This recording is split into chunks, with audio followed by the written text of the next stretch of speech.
My name is Jack. Recently, I've always felt that my wife, Ellie, has been acting strangely. She started to travel frequently, and she used to wear no makeup, but now she's keen on wearing heavy makeup. Until that day, I found in her phone the flirtatious chat history with a handsome flight attendant, and I realized that she had fallen in love with the flight attendant at first sight. I was filled with mixed emotions and decided to follow her to see what she was really up to. With a complex and heavy heart, I followed Ellie closely, my footsteps unconsciously slowing down, for fear of being noticed by her.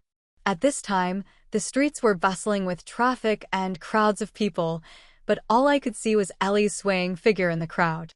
Eli had dressed up today. She was wearing a tight red dress that seemed to have been tailored for her, perfectly hugging her curves and showing off her slender figure to the fullest. Her waist was slender, like a willow, swaying gently as she walked. Her hips were full and round, with an indescribable charm in every step. Her fair skin glistened with a delicate luster in the sunlight, as warm as lamb's fat jade. Her long hair was casually draped over her shoulders, the slightly curled tips swaying gently with her steps. She exuded a faint perfume, the aroma drilling into my nose and sending a tingling sensation through my heart. She walked through a few streets and finally arrived at a hidden cafe. The cafe is located in a quiet alley, surrounded by some old buildings. The signboard of the cafe is not very conspicuous, and it is difficult to find if you are not looking for it deliberately. I hid in a corner not far away and watched her enter the cafe, both nervous and curious. After entering the cafe, Ellie sat down at a window seat. She took out her phone, looked at the time, and her face revealed a look of expectation. In a moment, a tall, handsome flight attendant walked in. He was dressed in a neat uniform, and his posture was straight as an aspen tree. He had deep eyes like dark pools, from which one could not see the secrets within. His nose was high and straight, and his lips were slightly upturned, with a smile like the sun.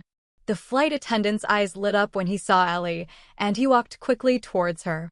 He walked up to Ellie, pulled a chair over, and sat down, smiling and greeting her.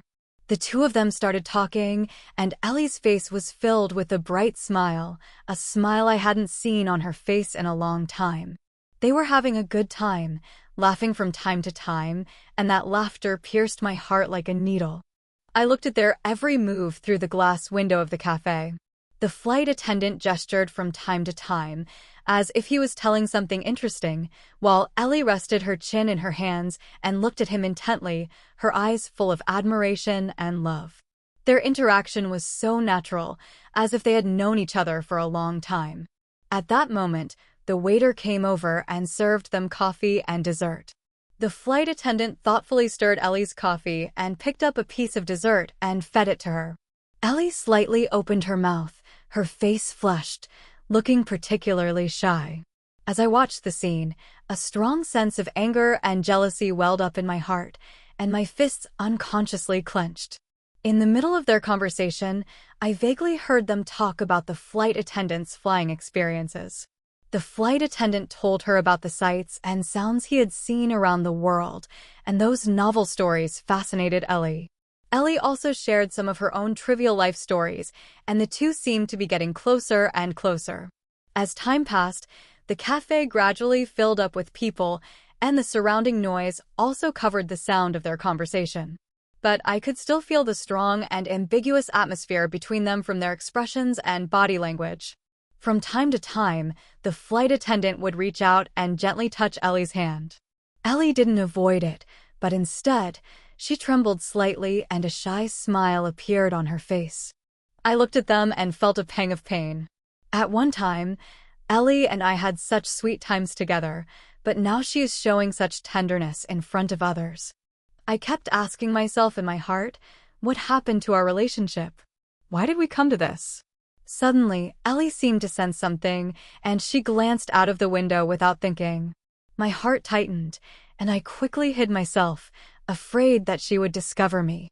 When I peeked out again, she had already withdrawn her gaze and was continuing her conversation with the flight attendant. I waited outside for a long time, feeling as if time had come to a standstill. They seemed to have forgotten about the existence of time and were always immersed in their own world. I watched them, my heart torn between pain and anger. I knew I couldn't just stand there and watch them go on like this.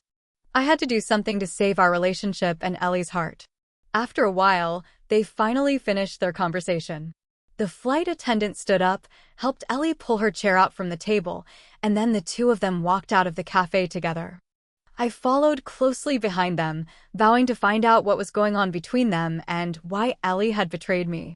They walked side by side down the street, the flight attendant's hand resting lightly on Ellie's shoulder as she leaned against him like a little bird. I looked at their backs and my heart felt like it was being torn in half. I didn't know where they were going next or what awaited me, but I knew that I couldn't run away anymore and that I had to face it all.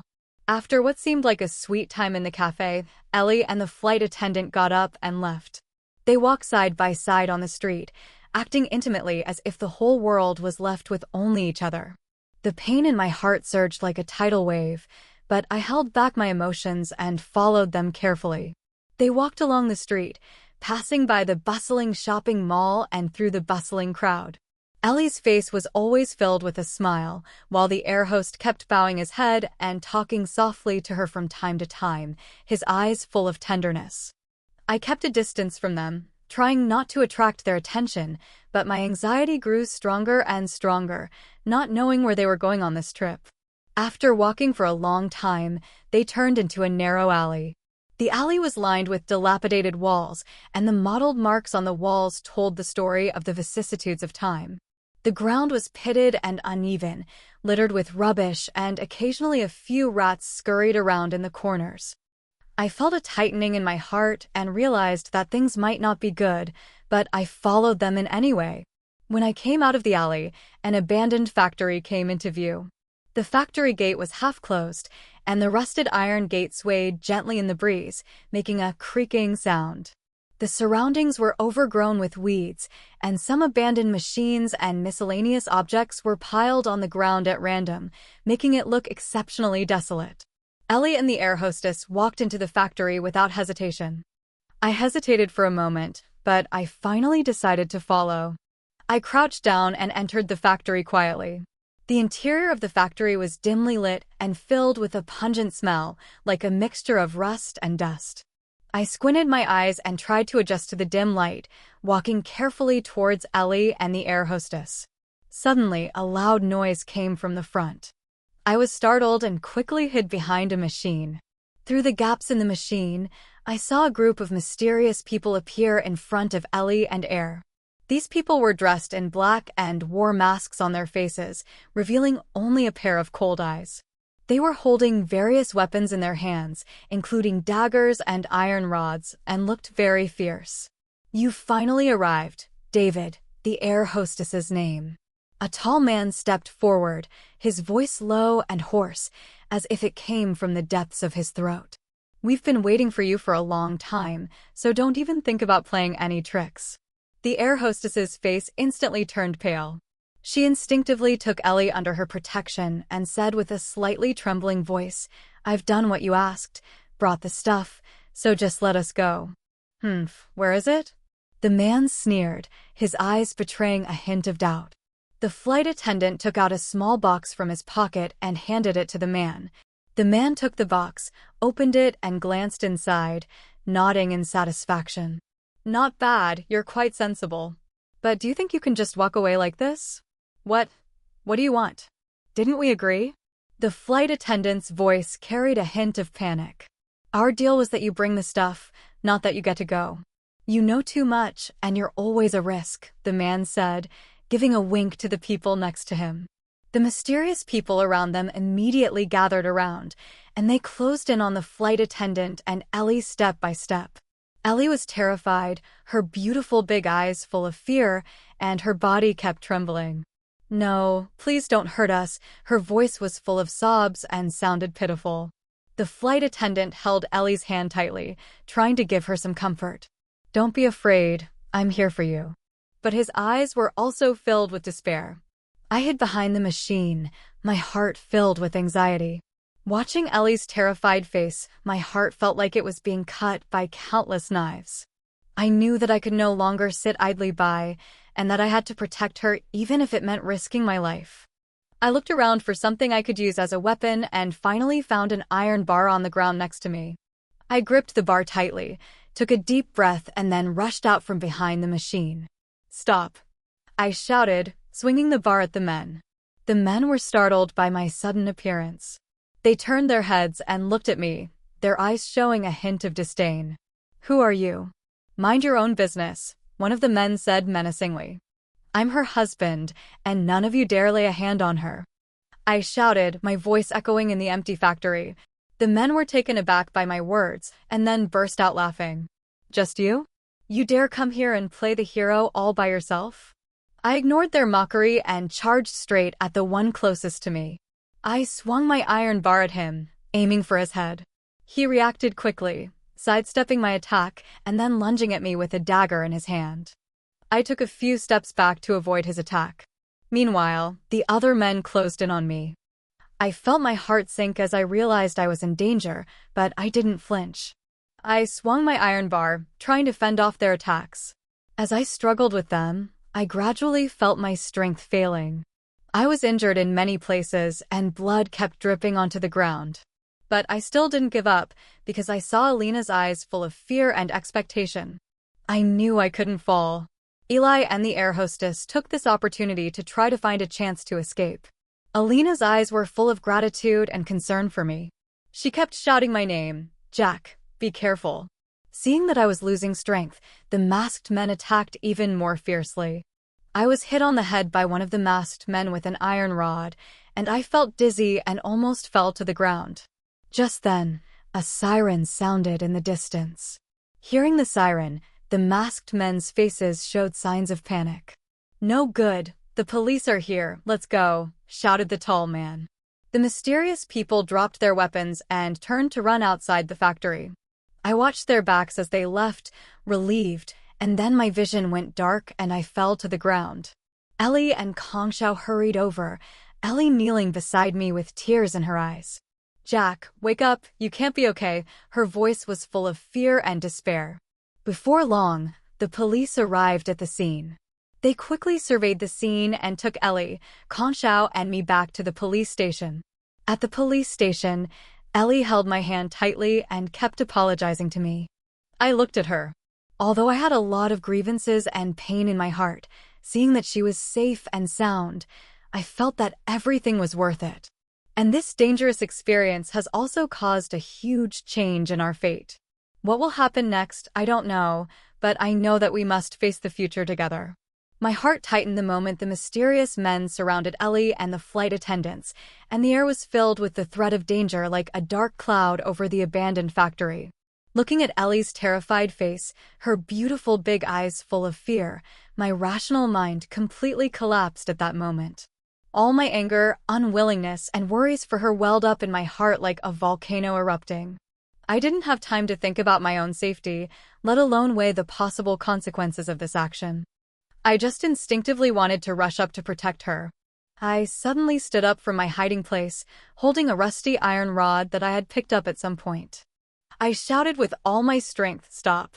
This shout seemed to have used up all the air in my chest, echoing in the empty and strangely silent factory. The mysterious men were startled by my sudden appearance.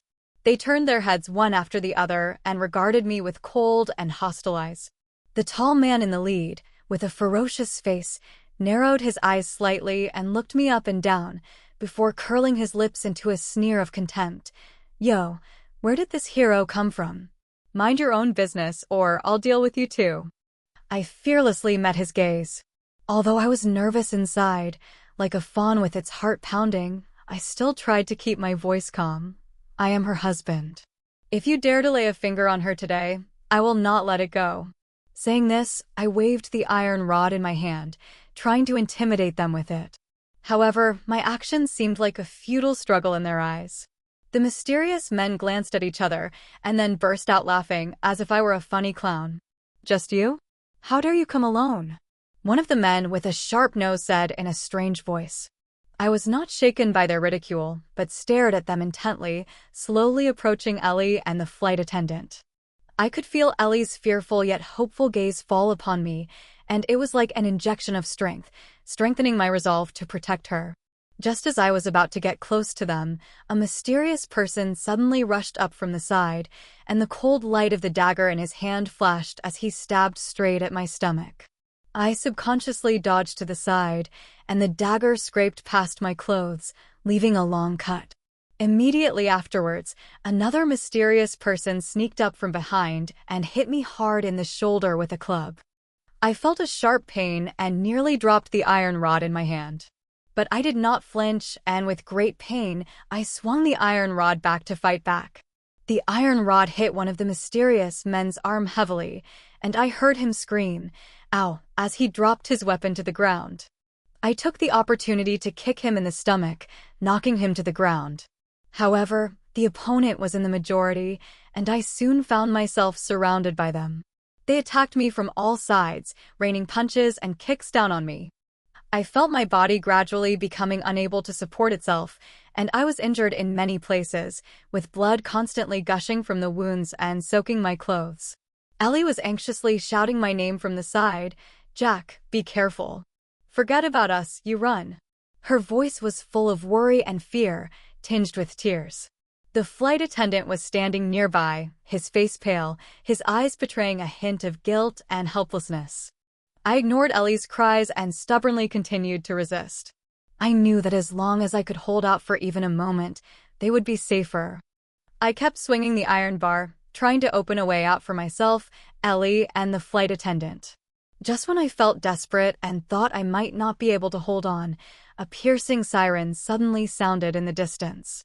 Hearing the siren, the faces of the mysterious men instantly revealed a look of panic. "No good. The police are here, let's go." The man in charge yelled, and then the mysterious men all dropped their weapons and turned to flee outside the factory. I watched their backs as they left, and the tension in my heart finally eased. My body could no longer support me, and I blacked out and fell heavily to the ground. Ellie and the air hostess saw this and hurried over. Ellie knelt down next to me, her hands tightly hugging me, tears welling up in her eyes like a burst flood. "Jack, wake up, you can't be okay. Please, don't leave me." Her voice was full of despair and self-blame. The flight attendant also anxiously said, "Hang on, Jack, the ambulance is coming." After a while, the police and ambulance arrived at the scene. The police quickly cordoned off the scene and investigated it, while the medical staff loaded me into the ambulance. As I was being carried into the ambulance, I saw Ellie's tear-stained face in a daze, and a complex emotion welled up in my heart. In the hospital, I slowly came to and found myself lying in a hospital bed, my body covered in bandages. Elle was at my bedside, her eyes red and puffy from crying, and she looked at me with surprise when she saw me wake up. She quickly took my hand and said, "Jack, you're finally awake. You scared me." I looked at her and tried to say something, but found my throat was dry and tight. Ellie seemed to sense my discomfort and quickly poured a glass of water, which she carefully fed me. "I'm sorry, Jack, it's all my fault, putting you in danger," Ellie said with a choked voice, her eyes full of guilt. I gently shook my head to comfort her, but I didn't know what to say. After this life-and-death ordeal, my feelings for her have become more complicated. But I know that I still love her, and this love, even after betrayal and danger, is still not easily severed. And this experience of stepping forward has not only changed the relationship between Ally and me, but also made me re-examine our marriage. The road ahead is still long, and how will we face each other again, and how will we regain the trust and warmth we once had? Everything is full of uncertainty. After returning home from the hospital, everything seemed to gradually return to normal. The furnishings in the house were still the same as before, but there was an indescribable subtle atmosphere in the air. Ellie took meticulous care of me. Every morning, when the first ray of sunshine shone through the gaps in the curtains and fell into the room, she always got up early to prepare a nutritious breakfast for me. I sat at the table and watched her as she busied herself. She was wearing a simple white cotton nightdress, her hair tied back casually, with a few stray locks falling beside her face, looking exceptionally gentle. There was no heavy makeup on her face as there used to be, and her fair skin was tinged with a light blush, like a fresh lily. At one time, I thought our love would slowly fade away over the years, but after experiencing this test of life and death, I realized that love had always been there, just hidden by the trivialities of life. "Jack, try my new omelet and let me know if it's to your liking," Ellie said, smiling as she placed the plate in front of me. I picked up the fork and took a gentle bite. The outside of the omelet was golden and crispy, while the inside was tender and smooth, with a light milky fragrance. It's delicious," I said, looking up at her and returning her smile. A flash of joy appeared in her eyes, as if she had received the most precious gift in the world. As the days passed, Ellie began to share her life, her work, her joys and sorrows with me. She told me that she had quit her job that required frequent business trips and found a relatively stable job just so that she could spend more time with me. She said that she didn't want to miss another moment of our lives together and didn't want to make me feel lonely and insecure anymore. One night, we were sitting on the sofa in the living room, watching TV together. A romantic movie was playing, and the male and female protagonists finally came together after overcoming many hardships. As she watched, Ellie suddenly leaned over and whispered into my shoulder, "Jack, I was really stupid before, and I didn't know how to cherish our relationship." I thought the outside world was exciting, but I ignored the person who loved me most. Her voice was a little choked up, and I could feel her guilt and remorse. I gently took her hand and comforted her. "The past is the past. We all have our faults. The important thing is that we are still together and can start again." She looked up at me with tears in her eyes, but also with a hint of determination. "Jack, I promise, I will love you well in the future and never let you get hurt again." Since then, our lives have become even sweeter. Every weekend, we go to the supermarket together, holding hands as we walk between the shelves, selecting our favorite ingredients. When we got home, we would cook together. Although there were occasional minor arguments, they became the spice of our lives. One time, we were in the kitchen together making a cake. Ellie accidentally spilled flour on her face, and I couldn't help laughing at her funny look. She was stunned at first, but then she laughed along. At that moment, I felt like I was back when we were first in love, and that simple and beautiful feeling returned. However, the calm didn't last long. One day, I received an unfamiliar phone call at work. The voice on the other end was low and mysterious. "Jack, do you think that's the end of it? You and your wife still have trouble ahead." Before I could ask who it was, the phone hung up. My heart tightened, and an ominous feeling welled up in my heart. When I got home, I didn't tell Ellie about it, for fear of worrying her. But after that, I started to pay attention to everything around me, always feeling like there was a pair of eyes watching us in secret. I noticed that recently there had been some strange vehicles hanging around our house, and sometimes I would feel like someone was following me on the way home. One night, I worked late and returned home very late. When I reached the door, I suddenly heard Ellie scream from inside the house. I was shocked and quickly took out the key to open the door and rushed inside. I saw Ellie standing in the middle of the living room, her face as pale as paper, her eyes full of fear. "Jack, someone just climbed in through the window and took my phone," Ellie said, trembling. I looked around and saw that the window had indeed been opened, and there were some footprints on the floor. I reassured Ellie not to be afraid and immediately called the police. After the police had investigated the scene, they told me that it was probably the work of some small-time criminals, but they could not rule out the possibility that it was the revenge of those mysterious people from before. Since then, Ellie has become more cautious and dares not go out alone every day. I also try to reduce overtime as much as possible and go home early to be with her. Fear once again grips our lives. I don't know when this crisis will end, or if we can ever regain the peace and tranquility we once had. But I know that no matter what difficulties we encounter, I will always be by Ellie's side. Because we have been through life and death together, this bond is more precious than anything else. The road ahead is full of unknowns and challenges, but I believe that as long as we love and support each other, we will be able to overcome any difficulties and usher in our own happiness.